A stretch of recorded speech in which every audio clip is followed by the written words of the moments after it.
It's hard to believe, but the holiday season was just 3 weeks ago.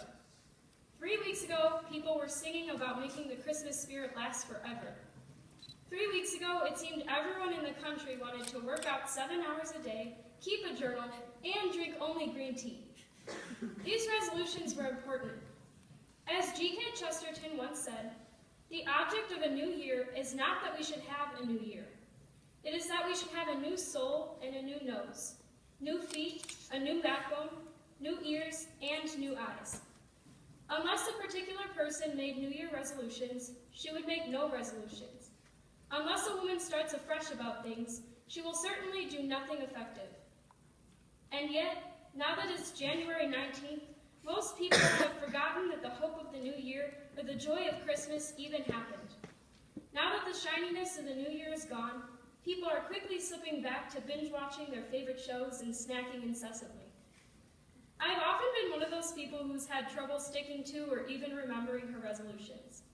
When I was in 7th grade, my New Year's resolution was to make my bed every morning. By the time February rolled around, however, I could barely even find my blankets under my mountains of clothes that I refused to put away, so I was certainly not following through. Often when I forget my resolutions, I get down on myself. But I always have hope that I can get back into forming good habits, because I know that God will help me. God never has trouble remembering what he has promised us. In the first reading today, the author of the letter to the Hebrews says, "Now he has obtained so much more excellent a ministry, as he is mediator of a better covenant, enacted on better promises." This means that Jesus is the mediator of a solid covenant with us. He's vowed to keep us in his love and peace, protecting us always. His covenant is enacted on better promises than our own. It will never be broken. This gives the world hope. If we have a God who can keep his promises, he can help us keep our own. If we turn away from our temporary worldly resolutions and try instead to become closer to God, we can see more lasting results. We can be who we are meant to be, daughters of God, and set the world on fire. The top New Year's resolution for 2017, according to NBC, is to get healthier. Maybe your resolution is similar. You promise to eat more healthily or exercise more. Or maybe you want to be like Kim Kardashian, who vowed to learn to do the splits last year. And those are great resolutions.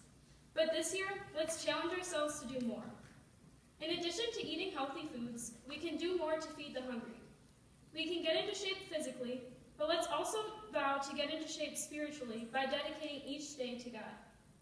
I'm not flexible enough to do the splits, but I can ask God to help me be more flexible with my time so I can spend more hours with him this year. It may seem like these resolutions are easier said than done and will be pushed to the side by mid-February. But the number one way we can ensure we remain true to our intentions is through constant prayer. We've been given all the resources we need to succeed. We have guardian angels to protect us, a heavenly mother to advise us, and patron saints to pray for us. If we ask God through these beings to help us be more connected to him, it will be easier for us to follow through on what we have promised to ourselves. By keeping up our spiritual endurance and helping each other achieve our goals, we will allow the spirit of Christmas to last all year long. We'll be filled with joy and love starting now instead of whenever the Christmas music comes back on the radio. To the rest of the world, the holiday season lasts only from November 1st to January 1st. As for Rosary High School, let's make the spirit continue from now until forever. In the words of St. Teresa of Calcutta, "Yesterday is gone. Tomorrow has not yet come. We have only today. Let us begin."